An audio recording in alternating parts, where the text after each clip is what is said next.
last stand. This is where Custer fell. Of course, you know, this is a memorial for General Custer and the 7th Cavalry. Here's some of the descriptions of the markers here.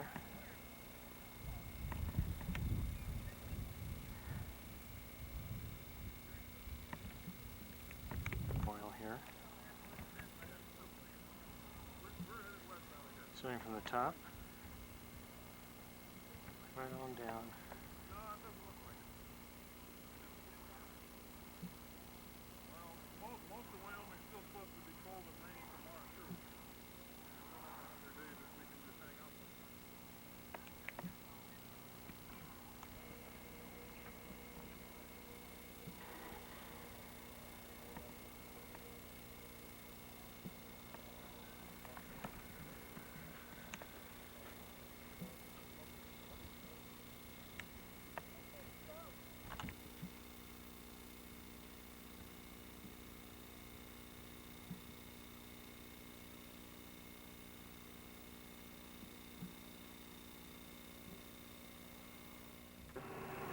See it, the rolling hills, and there's some grave markers down there.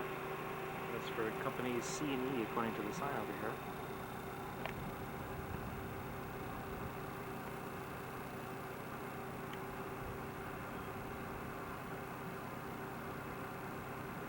Just look across over here. This is where the monument was back there, and the visitor center down there, and there's some of the rolling hills down here. See, as you can see, dotted throughout, you see these markers off in the valley area there, along the side of the road.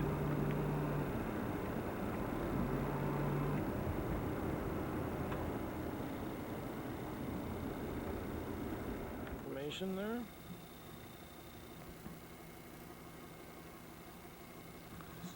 And as you read that, I'll describe that.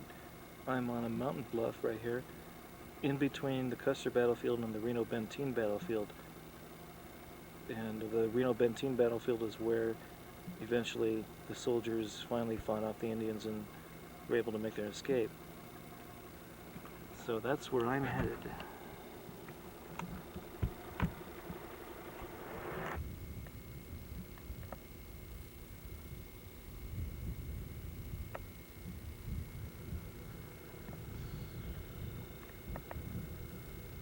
Down here you see the Little Bighorn, from which the place is named, the Little Bighorn River. See, it is really nice and green this time of year. And there's the river again.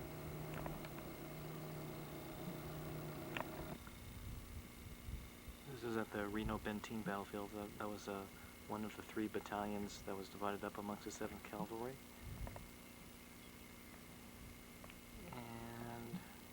This is the site of where that battlefield was. And you see this description over here.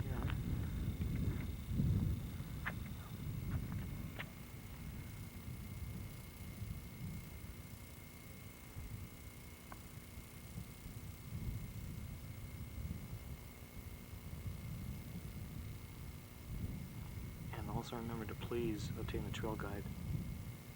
Tour only takes about 45 minutes. Yes.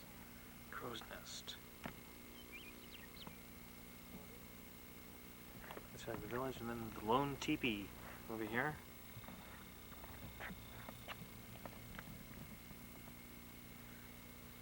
We're sighted at the site of a lone teepee, which was situated out here.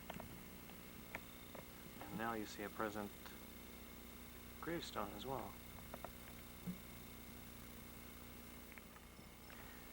See, Reno's column of 175 men stopped in the valley and formed a thin skirmish line. When Indians raced out from the village to oppose them, outflanked, Reno fell back into the timber on his right. You see the timber? You see the timber? Okay. Now, fighting the timber. Now, that first event was at 310 to 320. Now, 320 to 355. Taking up position in the timber, Reno's men faced westward as Indians began to encircle his new defense. Pressure from all directions convinced Reno this position was untenable, and he retreated after 30 minutes of action. You can only give us a half hour. Imagine that. Now the retreat crossing. That would be right there, right at the river. This is at 4 p.m. During the retreat from the woods, Reno's force was subject to attack by mounted warriors from all quarters. After crossing the river, the remains of Reno's battery command took up a new position on the bluffs, having suffered over 30 men killed and 13 wounded in their flight from the valley. There it is, ladies and gentlemen. Look at all this.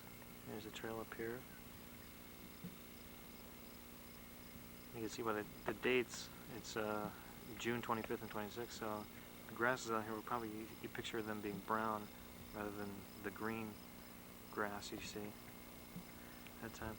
But anyway, there's like about 18 stops on here, and I certainly can't do a dramatic reading on each one of them, so I'll do my best. Alright, from this location, at one point, they were out of water. They had to fill up their canteens, so they sent some people down there to fill up some canteens, facing Indian fire. Not a good idea.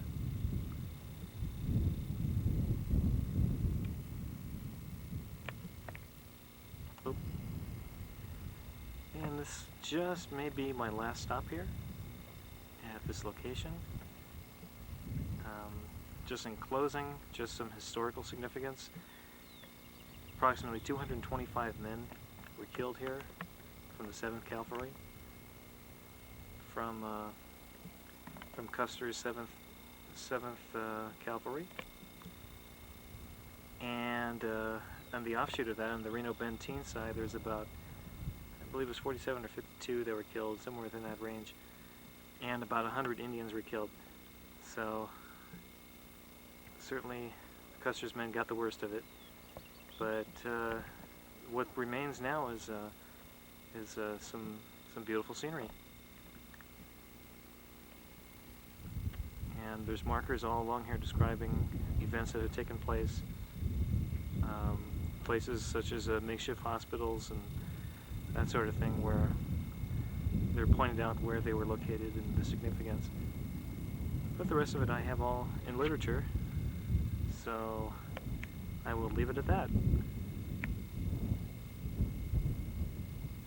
Trip. The best thing to do is not to just simply walk away, but remember images like this.